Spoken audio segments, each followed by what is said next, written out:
হযরত নূহ আলাইহিস সালাম কোরআনের বর্ণনা অনুযায়ী ৯৫০ বছর ধরে তার জাতিকে একমাত্র আল্লাহর ইবাদতের দিকে আহ্বান করে গেছেন, কিন্তু তার জাতির অধিকাংশ লোকই সত্যের ডাকে সাড়া দেয়নি।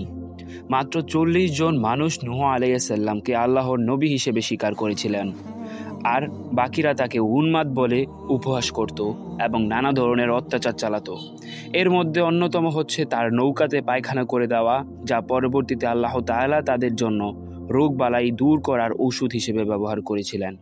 দীর্ঘ সময় চেষ্টা করার পরেও যখন তিনি তার জাতিকে সত্য ও ন্যায়ের পথে আনতে পারলেন না, তখন হতাশ হয়ে আল্লাহর দরবারে দোয়া করলেন, হে আল্লাহ, এরা অকৃতজ্ঞ বান্দা, তুমি আর এদের পৃথিবীতে বাঁচিয়ে রেখো না, তাদের ধ্বংস করে দাও। আল্লাহ রাব্বুল আলামিন তার এই দোয়া কবুল করলেন। এরপর জিবরাইল আলাইহিস সালাম নূহ আলাইহিস সালামের কাছে এসে বললেন, হে আল্লাহর নবী, আল্লাহ তাআলা আপনাকে আদেশ করেছেন একটি বিশাল নৌকা তৈরি করেন। এতে আপনি আপনার ঈমানদার অনুসারীদের তুলবেন। এর সাথে প্রতিটি পশু পাখির এক জোড়া এবং সব উদ্ভিদের বীজ ও চারাগাছও রাখতে হবে, কেননা কেবল জাহাজে যারা থাকবে তারাই রক্ষা পাবে, আর বাকিরা সবাই ধ্বংস হবে। একথা বলেই জিবরাইল আলাইহিস সালাম চলে গেলেন। অন্যদিকে হযরত নূহ আলাইহিস সালাম হঠাৎ জাহাজ বানানোর আদেশ পেয়ে চিন্তিত হয়ে গেলেন, কারণ তার কাছে পর্যাপ্ত মালপত্র কিংবা কাঠ কিছুই ছিল না। কিন্তু আল্লাহর আদেশ পূরণ করতেই হবে। তাই তিনি তার অনুসারীদের কাছে গিয়ে বললেন, আল্লাহ আমাকে জাহাজ বানাতে বলেছেন, অথচ আমি বুঝতেই পারছি না কিভাবে শুরু করব। তোমরা আমাকে সাহায্য করো। তার কথায় অনুসারীরা বলল, হে আল্লাহর নবী, আমরা সর্বদা আপনার পাশে আছি, বলুন আমাদের কি করতে হবে। নূহ আলাইহিস সালাম বললেন, তাহলে আমার সঙ্গে চলো। এরপর সবাই তার সঙ্গে চলতে লাগলো। নূহ আলাইহিস সালাম একটি গাছের কাছে গিয়ে অবাক হয়ে গেলেন, কারণ কয়েক বছর আগে তিনি যেটি ছোট ডাল হিসেবে রোপণ করেছিলেন সেটি এখন একটি বিশাল বৃক্ষে পরিণত হয়েছে। গাছটির দৈর্ঘ্য ৬০০ গজ আর প্রস্থ ৪০০ গজের মতো। দূর দূরান্ত থেকে মানুষ এসে সেই বিরল গাছটি দেখত। নূহ আলাইহিস সালাম এর ভক্তদের মধ্যে আহাম নামে এক ব্যক্তি ছিল, যার অসাধারণ শক্তি ছিল। একসঙ্গে বহু লোকের সঙ্গে যুদ্ধ করতেও সে ভয় পেত না। নূহ আলাইহিস সালাম যখন গাছটি কাটার জন্য সেখানে পৌঁছালেন, তখন আহামও তার সঙ্গে ছিল। গাছ কাটতে গেলে এলাকার অনেক লোক এসে বাধা দিল। তারা বলল, এই গাছ আমাদের প্রদর্শনীয় অংশ, আপনি এটিকে কাটতে পারবেন না। নূহ আলাইহিস সালাম বললেন, এই গাছ কাটার জন্য আমাকে আল্লাহ তাআলা নির্দেশ দিয়েছেন, তাই আমাকে এটি করতে হবে। এমন সময় কয়েকজন যুবক এসে তার হাত থেকে অস্ত্র কেড়ে নিল। বিষয়টি দেখে আহাম রাগে যুবকদের মেরে ফেলল এবং নিজ হাতে অস্ত্র দিয়ে দ্রুত গাছটি কেটে ফেলল। এই দৃশ্য দেখে আর কারো সাহস বাঁধল না যে তাদের বাধা দিতে। সবাই পালিয়ে গেল। অতঃপর কয়েকদিনের মধ্যে নূহ আলাইহিস সালাম গাছটি কেটে তক্তা বানালেন আর ছোট শাখা প্রশাখা থেকে প্যারাক তৈরি করলেন। এরপর তিনি তার দীর্ঘ জীবনের পরিশ্রমে পাওয়া ৪০ জন ঈমানদার অনুসারীদের নিয়ে জাহাজ বানানোর কাজে লেগে গেলেন। এবার শুরু হলো এক বিশাল কর্মযজ্ঞ। পরিকল্পনা করা হলো ১০০০ গজ লম্বা আর ৪০০ গজ চওড়া এক বিশাল জাহাজ নির্মাণ করা হবে। নবী ও তার অনুসারীরা দিনরাত অক্লান্ত পরিশ্রম করতে লাগলেন আল্লাহর নির্দেশ পূরণ করার জন্য। নবী নূহ আলাইহিস সালাম তার অনুসারীদের সঙ্গে দিন রাত জাহাজ তৈরির কাজে নিয়োজিত ছিলেন। তাদের অক্লান্ত পরিশ্রমে জাহাজ নির্মাণ এত দ্রুত অগ্রসর হচ্ছিল যে সাধারণ মানুষ বিস্মিত হয়ে যাচ্ছিল। আল্লাহ তাআলা ফেরেশতাদের মাধ্যমে সাহায্য করেছিলেন, যার ফলে প্রতিদিন যে কাজ কয়েক শত মানুষের পক্ষে সম্ভব ছিল না, সেটি অল্প সময়ের মধ্যে সম্পন্ন হতে লাগলো। ৪০ দিন নিরলস পরিশ্রমের পর দেখা গেল জাহাজের কাজ প্রায় শেষের পথে। তবে কিছু তক্তার অভাব রয়ে গেল। তখন হযরত নূহ আলাইহিস সালাম আল্লাহর দরবারে হাত তুলে প্রার্থনা করলেন, হে আল্লাহ, জাহাজ সম্পূর্ণ করতে আরও কিছু কাঠের প্রয়োজন, আপনি যেন দ্রুত সেই ব্যবস্থা করে দেন। ঠিক সেই সময় জিবরাইল আলাইহিস সালাম এসে বললেন, হে আল্লাহর নবী, নীল নদের তলদেশে কিছু গাছ রয়েছে, সেগুলো তুলে আনলে জাহাজের কাজ পূর্ণ হবে। জিবরাইলের কথা শুনে নূহ আলাইহিস সালাম নতুন এক সমস্যায় পড়লেন, কারণ তিনি চিন্তা করলেন নদীর তলদেশ থেকে কাঠ কিভাবে তোলা হবে। তাই তিনি তার অনুসারীদের সঙ্গে বসে পরামর্শ করলেন। তখন অনুসারীদের মধ্যে একজন বলল, উজবিন নামক এক শক্তিশালী মানুষ বর্তমানে আমাদের এলাকায় আছে। সে সমুদ্র থেকে সহজেই মাছ ধরে খায়। যদি তাকে কিছু খাবার দেওয়া হয় তবে হয়তো সে কাঠগুলি তুলে দিতে রাজি হবে। এই পরামর্শ শুনে নূহ আলাইহিস সালাম তার কয়েকজন অনুসারীকে নিয়ে উজবিনের কাছে গেল। উজবিন ছিলেন হযরত আদম আলাইহিস সালামের অদ্ভুত বংশধর। তিনি অত্যন্ত লম্বা ও শক্তিশালী ছিলেন। তার উচ্চতা ছিল প্রায় ৩০০০ গজ এবং দেহও ছিল অনুপাতে স্বাভাবিক। তবে খাদ্যের অভাব ছিল তার জীবনের প্রধান সমস্যা। এজন্য তিনি প্রায়ই নদী ও সমুদ্রে নেমে মাছ ধরে খেতেন। কথিত আছে তিনি মাছ ধরে সূর্যের তাপে শুকিয়ে তা খেয়ে ফেলতেন। তার জ্ঞান ছিল সরল এবং সহজ সরল প্রকৃতি। উজবিনের আরেকটি বিশেষ বৈশিষ্ট্য ছিল তিনি টানা 6 মাস ঘুমাতেন আর পরে 6 মাস খাদ্য সংগ্রহ করতেন। ধারণা করা হয় তিনি একাধিক নবীর যুগ পর্যন্ত জীবিত ছিলেন। নূহ আলাইহিস সালাম তার উম্মতদের সঙ্গে গিয়ে উজবিনকে বললেন, হে উজবিন, নীল নদের তল দেশে কিছু গাছ আছে, তুমি যদি সেগুলো আমাদের জন্য তুলে আনো তবে তোমাকে পর্যাপ্ত খাবার দেওয়া হবে। খাবারের কথা শুনে উজবিন অত্যন্ত খুশি হয়ে গেলেন। সঙ্গে সঙ্গে নবীর প্রস্তাবে রাজি হয়ে নীল নদীর দিকে রওনা হলেন। অল্প সময়ের মধ্যেই তিনি নদীর গভীরে নেমে বহু গাছ তুলে আনলেন। এরপর নবীর কাছে এসে বললেন, এই নিন আপনার কাঠ, এবার আমাকে খাবার দিন। তখন হযরত নূহ আলাইহিস সালাম তাকে 3টি রুটি দিলেন। উজবিন তখন রাগান্বিত হয়ে বলল, তুমি আমাকে পর্যাপ্ত খাবার দেওয়ার প্রতিশ্রুতি দিয়েছিলে, আর এখন মাত্র 3খানা রুটি দিয়ে আমার সাথে প্রহসন করছো। আমি এখনই এই কাঠগুলো নদীতে ফেলে দেব। হযরত নূহ আলাইহিস সালাম তখন শান্তভাবে বললেন, হে উজবিন, তুমি রাগ করো না, বরং এই রুটিগুলো বিসমিল্লাহ বলে খাওয়া শুরু করো। প্রতিবার একটি করে বের করে খেতে থাকো। যদি তাতেও তোমার পেট না ভরে তবে ইচ্ছা করলে কাঠগুলো নদীতে ফেলে দাও। উজবিন নবীর কথা মতো বিসমিল্লাহ বলে খাওয়া শুরু করলো। তখন সে অবাক হয়ে গেল। দেখলো প্রতিটি রুটি এত বড় আকারের হয়ে গেছে যে তার কোনো শেষ নেই। এক টানা সে প্রায় 1200 রুটি খেয়ে ফেললো।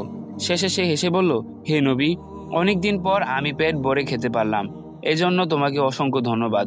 ভবিষ্যতে যদি আবার আমার কোনো সাহায্য প্রয়োজন হয় তবে এইভাবেই খাবারের ব্যবস্থা করবে, আমি আনন্দের সাথে কাজ করে দেব। এমনকি আশ্চর্যের বিষয় হলো, খাওয়ার পরেও আগের 3টি রুটি অক্ষত রইল। হে নবী, আমি এই রুটিগুলো সাথে করে নিয়ে যাব?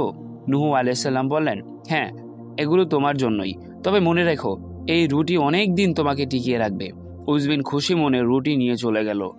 এরপর নূহ আলাইহিস সালাম তার সঙ্গীদের দ্বারা কাঠগুলো বহন করিয়ে জাহাজ নির্মাণ স্থলে ফিরলেন এবং সঙ্গে সঙ্গে তক্তা বানিয়ে অসমাপ্ত কাজ শুরু করলেন। মাত্র 7 দিনের মধ্যে জাহাজের কাজ সম্পূর্ণ হয়ে গেল। এদিকে দেশের হাজার হাজার মানুষ প্রতিদিন জাহাজ দেখতে আসতো। তারা বিদ্রূপ করে বলতো, হে নবী, মরুভূমির বুকে জাহাজ বানানোর মতো হাস্যকর ব্যাপার আর কি হতে পারে। এই বলে তারা আবার ফিরে যেত। জাহাজ নির্মাণ শেষে নূহ আলাইহিস সালাম আল্লাহর নির্দেশে অপেক্ষা করলেন। কয়েকদিন পর হঠাৎ দেখা গেল কে বা কারা রাতে চুপি চুপি জাহাজের ভিতরে পায়খানা করে রেখে যাচ্ছে। নূহ আলাইহিস সালাম বললেন, এটি কাফেরদের কাজ, কিন্তু তিনি দুর্বল, তাদের সাথে সরাসরি মোকাবেলা করা সম্ভব ছিল না, তাই আল্লাহর কাছে আরজি পেশ করলেন। অন্যদিকে কাফেররা পরিকল্পনা করলো প্রতিদিন তারা নৌকায় এসে মলমূত্র ত্যাগ করবে। ফলে দল বেঁধে তারা দিনে রাতে জাহাজে এসে এই কাজ করতে লাগলো। 15 দিন অবিরাম চলার পর দেখা গেল জাহাজে প্রায় মলমূত্র ভর্তি হয়ে গেছে। নূহ আলাইহিস সালাম দূর থেকে এই দৃশ্য দেখে বুক ফাটিয়ে কাঁদতেন। এমন অবস্থায় একদিন এক অন্ধ ব্যক্তি জাহাজে মলত্যাগ করতে গিয়ে হঠাৎ পা পিছলে ভিতরে পড়ে গেলেন এবং মলমূত্রে পুরোপুরি ডুবে গেল। কিছুক্ষণ পর উঠে এসে বিস্ময়ের সাথে দেখলেন তার চোখের অন্ধত্ব দূর হয়ে গেছে এবং চেহারা একেবারে সুন্দর হয়ে গেছে। এমন অলৌকিক ঘটনা দেখে সে দৌড়ে গিয়ে নিজের গোত্রে খবর দিল, কিন্তু প্রথমে কেউই তার কথা বিশ্বাস করলো না। তারা জিজ্ঞাসা করলো, তুমি কে, কোথা থেকে এসেছো? সে উত্তর দিল, আমি সেই অন্ধ ব্যক্তি। আমি নূহ আলাইহিস সালামের জাহাজে মলত্যাগ করতে গিয়েছিলাম, হঠাৎ পড়ে যাই, সেখানে থেকে উঠে দেখি আমি আর অন্ধ নই, বরং আমার চেহারাও বদলে গেছে। তার এমন বর্ণনা শুনে গোত্রের লোকেরা নানা পরীক্ষার মাধ্যমে নিশ্চিত হলো যে এই সেই অন্ধ ব্যক্তি। এরপর সত্যতা যাচাইয়ের জন্য তারা রাতের বেলায় আরেকজন অন্ধকে নিয়ে সেই জাহাজের ভিতরে ফেলে দিল। সেও সেখান থেকে সুস্থ চোখে উঠে পড়ল। অন্ধ ব্যক্তি মলমূত্রে পড়ে গিয়ে উঠে আসার সাথে সাথেই তার দৃষ্টিশক্তি ফিরে এলো। পৃথিবীর সবকিছুই স্পষ্ট দেখতে পেয়ে সে বিস্মিত হয়ে গেল। পরপর 2 জন অন্ধ মানুষ সুস্থ হয়ে উঠলে দেশে এক বিশাল আলোড়ন সৃষ্টি হয়। এরপর আর কেউ সেখানে মলত্যাগ করতে সাহস করলো না, বরং অন্ধ ব্যক্তিরা দলে দলে সেখানে আসতে শুরু করলো। জাহাজের ভিতরে যেই ডুব দিচ্ছে তার অন্ধত্ব দূর হয়ে যাচ্ছে। প্রতিদিন শত শত অন্ধ মানুষ আরোগ্য লাভ করতেন। শুধু অন্ধ নয়, পঙ্গু, খোরা, অসাড় অঙ্গের মানুষটাও সেখানে এসে ডুব দিতে লাগলো। আল্লাহর মহিমায় তারাও সুস্থ হয়ে যাচ্ছিল। ফলে সারা দেশে বিদেশ থেকে মানুষ ঢল নামলো। তারা শুধু নিজেরা সুস্থ হতে ডুব দিচ্ছিল না, বরং পাত্র ভরে মলমূত্র সংগ্রহ করে নিয়ে যাচ্ছিল। এক সপ্তাহের মধ্যেই জাহাজের ভিতরে সব মলমূত্র পুড়িয়ে গেল। এরপর যারা আসতো তারা জাহাজ ধুয়ে সেই পানি সংগ্রহ করে নিয়ে যেতে লাগলো। শেষের দিকে পানি সংগ্রহ করতে গিয়ে মানুষের মাঝে ভীষণ প্রতিযোগিতা আর সংঘর্ষ শুরু হয়ে গেল। এভাবে 15 দিন পার হওয়ার পর জাহাজ পুরোপুরি পরিষ্কার হয়ে গেল। তখন আল্লাহ তাআলা হযরত নূহ আলাইহিস সালামকে আদেশ দিলেন, হে নূহ, তোমার খাঁটি মুমিন উম্মতদের এবং পৃথিবীর সব পশু পাখির একক জোড়া করে জাহাজে উঠিয়ে নাও। আদেশ শুনে নূহ আলাইহিস সালাম কিছুটা চিন্তিত হয়ে পড়লেন, কারণ পৃথিবীর পানি তো ছড়িয়ে আছে বিভিন্ন স্থানে। এত অল্প সময়ে কিভাবে তাদের একত্র করবেন? তখন হযরত জিবরাইল আলাইহিস সালাম বললেন, হে নবী, চিন্তা করবেন না, আল্লাহ নিজেই এই বিষয়ে আপনাকে সাহায্য করবেন। আপনি দেরি না করে দ্রুত এই কাজ শুরু করেন, কেননা অচিরেই এক ভয়াবহ মহাপ্লাবন আসবে যা সমগ্র পৃথিবীকে প্লাবিত করবে। এই কথা শুনে নূহ আলাইহিস সালাম আশ্বস্ত হলেন এবং আল্লাহর নির্দেশে অনুযায়ী প্রাণীদের সংগ্রহ করার কাজে লেগে গেলেন।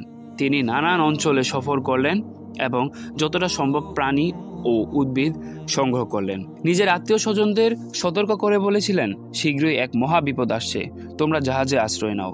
কিন্তু অধিকাংশ আত্মীয় স্বজন তার কথা গুরুত্ব দিল না, ফলে তিনি সেখান থেকে চলে এলেন। এদিকে আশ্চর্যের বিষয় হলো, বন জঙ্গল থেকে বিভিন্ন প্রজাতি প্রাণীরা নিজেরাই ভিড় জমাতে লাগলো জাহাজের কাছে। অতঃপর নূহ আলাইহিস সালাম এসে সেই প্রাণীদের তাদের নির্দিষ্ট স্থানে জাহাজে উঠিয়ে নিলেন। নূহ আলাইহিস সালাম এর পরিবার ও আত্মীয় স্বজনের মধ্যে খুব অল্প সংখ্যক লোক জাহাজে উঠেছিলেন। এমনকি তার নিজের ছেলে কেনানও জাহাজে উঠতে অস্বীকৃতি জানায়। নূহ আলাইহিস সালাম বারবার তাকে ডাকলেন, ওরে আমার সন্তান, জাহাজে উঠো, এটাই তোমার একমাত্র নিরাপদ আশ্রয়। কিন্তু কেনান কর্ণপাত করল না।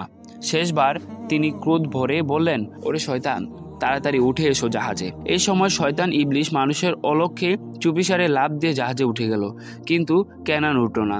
নূহ আলাইহিস সালাম তখন অত্যন্ত কষ্ট পেয়ে আল্লাহর দরবারে আর্জি করলেন, হে আল্লাহ, আপনি এক সময় প্রতিশ্রুতি দিয়েছিলেন যে আমার পরিবারবর্গকে ধ্বংস থেকে রক্ষা করবেন, তাহলে আমার এই সন্তান কেনানকেও রক্ষা করুন।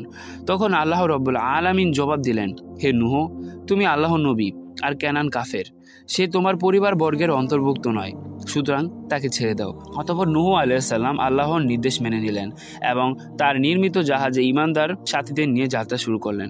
নূহ আলাইহিস সালামের ধৈর্য, সবর এবং আল্লাহর প্রতি দৃঢ় আস্থার এই ঘটনা আমাদের জন্য এক অনন্য শিক্ষা। আল্লাহ তাআলা আমাদেরকে হেদায়েত দান করুন এবং সত্যের পথে অবিচল রাখুন। আমিন।